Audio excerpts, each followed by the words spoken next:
when the name Group M was given to the company? So it was a very creative process, as you'd expect from WPP. We had a business called Mindshare, a business called Media Edge CIA, and then we had an extra brand called Maxus, and then one called Mediacom. And I guess you can sort of work it out from there that Group M. I mean, it's been good because people know what it is if you're in the business. It's been very bad because it limits our acquisition strategy terribly because we can only buy other companies that start with an M. But you know, today every serious acronym starts either with I or with G, not G, with D or with X. So selecting M as the letter doesn't give you some kind of handicap? Well, I think we have many handicaps, and that would be relatively minor among them, yeah. Good. And you say that you are part of WPP? We are a very significant part of WPP. Which stands for?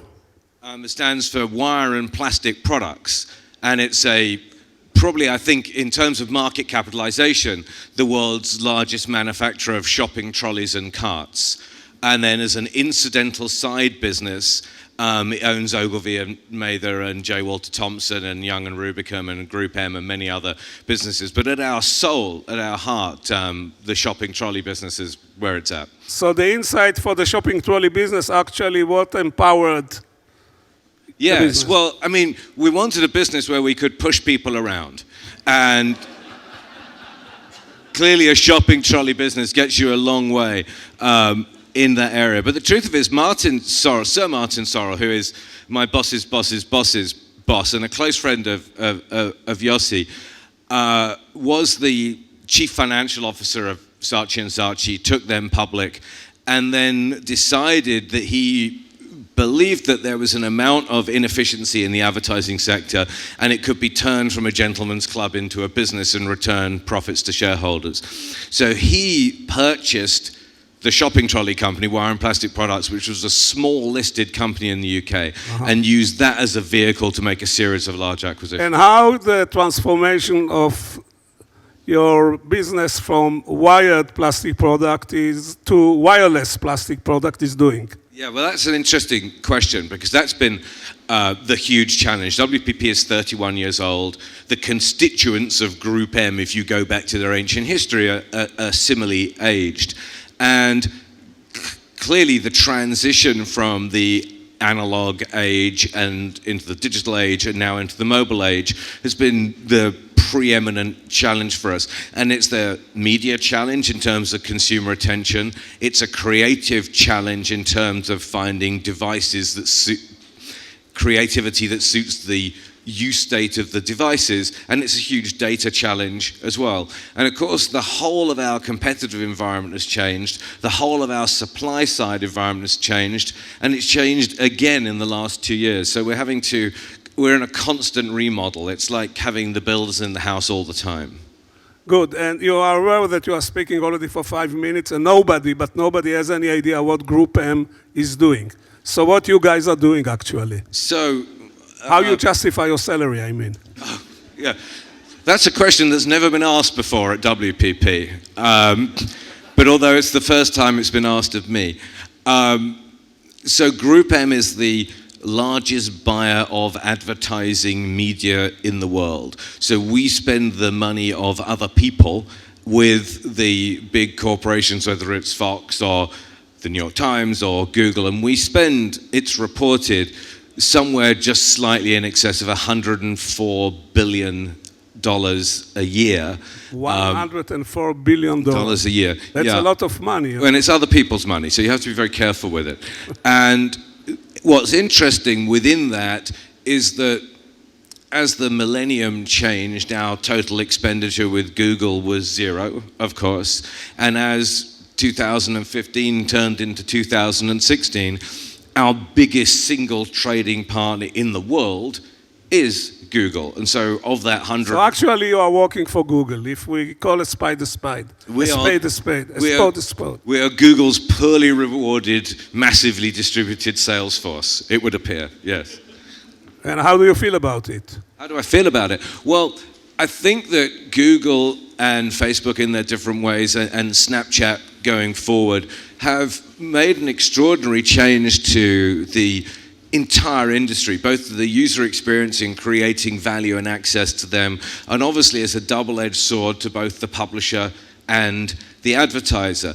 And it's almost as if Google and Facebook right now, and then there's two in particular, but increasingly Snapchat, are sort of like part of a Jenga puzzle. And you can't look at any seller or creator of content or any advertiser or deliverer of messaging without finding one or more of those companies in the chain that connects the consumer to the brand. Because the New York Times is accessible on newspaper, it's accessible through its own apps, it's accessible through Google, it's accessible through Twitter, increasingly it's accessible through instant articles on Facebook. You look at the upcoming Olympic Games, and NBC in that value chain announced yesterday that Snapchat is going to become a significant partner of NBC in the US in order to capture the Snapchat zeitgeist of moments and intimate interactions that they believe will create value for the larger audiences. And so we're heading into this process now called the New Fronts, which is where all the digital media suppliers show their wares to the industry. This week. Yeah, right. To Today. the industry, all week, to the industry I represent. And what's intriguing to me, I've never had anyone take a photograph with me with a pineapple before, but it's about to happen, really. And what they're doing is that you can't go to any of those meetings without working out where the Snapchat, Google, or Facebook filter fits into their proposition. Fascinating. Today I think it's a AOL presentation. Yes, and it must be kind of interesting doing an Are you going to attend the AOL presentation tonight? I'm otherwise occupied. What are your plans for this evening? Well, there's a woman called Carolyn Everson, who's head of ad sales at Facebook, who, interestingly, given her ethnic background, is being honored by the United Jewish Appeal, the UJA Federation of New York. And in order to, I think the expression would be to Jew-wash the occasion, I'm also the co-honoree in order to justify her presence. So my mum is here somewhere. We will get to your mum. There's my mum, she's over there. Hi, mum. This is Norman. We will get to you in a minute. And so you are going to be an honoree. I am going to be an honoree. This is very nice, really. And what is the role of an honoree in such a function? The honoree is to sell tables by coercion. So you are going to compete with IKEA? Yeah, well, IKEA. Something like that. So what you do, so you normally either invite a media buyer like me or a very big advertiser to be the honorees on the basis that they can find enough people that are somehow in their debt. And then they will buy tables. But actually... But don't actually, but it's more like Airbnb, you know. I didn't buy a table, I bought a chair, but they told me I have to leave the chair at the venue at the end of the event. But we will be able to supply you with a chair for your personal use in the future. Good. So this is the evening. Can I ask how much money you raised, or this is too intimate? It's too intimate. Okay, so I'm not but asking it's good. you. But you know that everybody in the event will ask it quietly each other. Yes. Well, the organization is pleased. Let's put it like that. Good. That's good. No, that's very nice of you. Now you grew up in northwest London. Northwest London. Well, there you go. In fact, I would say this was quite a limited support. I grew up in a suburb of northwest London that had the word nondescript not previously been invented. It would have needed to be invented. And what was interesting was they actually asked the local populace about whether they mind using our neighborhood for the storage of nuclear waste. And people originally thought no, but then they thought, well, better us than anywhere else, and I would understand why people would think that. So that's how it is now. My mother has moved now. She's been part of the Jewish diaspora that moved from there northwest to a place called Stanmore. Uh-huh. Now, growing in a Jewish home, I'm sure that the aspirations of your parents were that you will become either a lawyer or a medical doctor. Yeah. So what kind of disappointment you created to your parents that you became an advertising guy? Well, interestingly, the level of disappointment amongst Anglo-Jews is less than the level of disappointment amongst Israeli Jews, because your mother's disappointment that you've only got 2 Nobel Prizes, we all know. Yeah.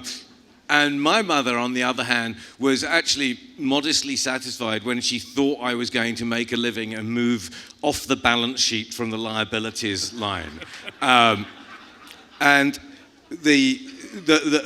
as she would recognize, my father died when I was very young, and my mum was young too, so she worked extremely hard, and actually is largely responsible for me being in advertising, because she worked in qualitative market research for a man called Bill Schlackman, who was Ernest Dichter's partner many years ago.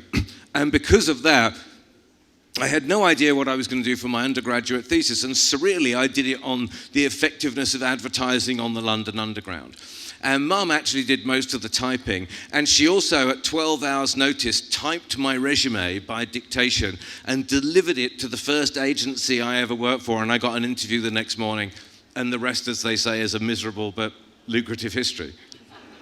Good. Now, in the little background chat I had with your mother, and I asked her if she was not disappointed that you didn't become a medical doctor. She said, no, advertising industry is good for him. Doesn't it reflect a little bit of disappreciation of your accomplishments? No, I think she's right. I think she started by thinking that it was an entirely superficial way of making a living. Of course, she's right. $104 billion, mind you. Well, but then the trick is to put the super into superficial, and I think that's what WPP have done. And I'm actually quite relieved that I didn't become a doctor, because I think I speak to my mother, who lives in London, enough, and you can only imagine how often I would be speaking to her now if I was a doctor, particularly if I happened to specialize in any of the numerous conditions from which she suffers. You know what she told me? She told me that she was waiting on Saturday all day long for the phone to ring, and the telephone didn't ring, and she know it was you. Right, yeah, when it doesn't ring. Yeah. She was actually with us all day on Saturday, but still she was waiting for me to ring, yes. Good. You just published, you are writing blogs Yes. in LinkedIn.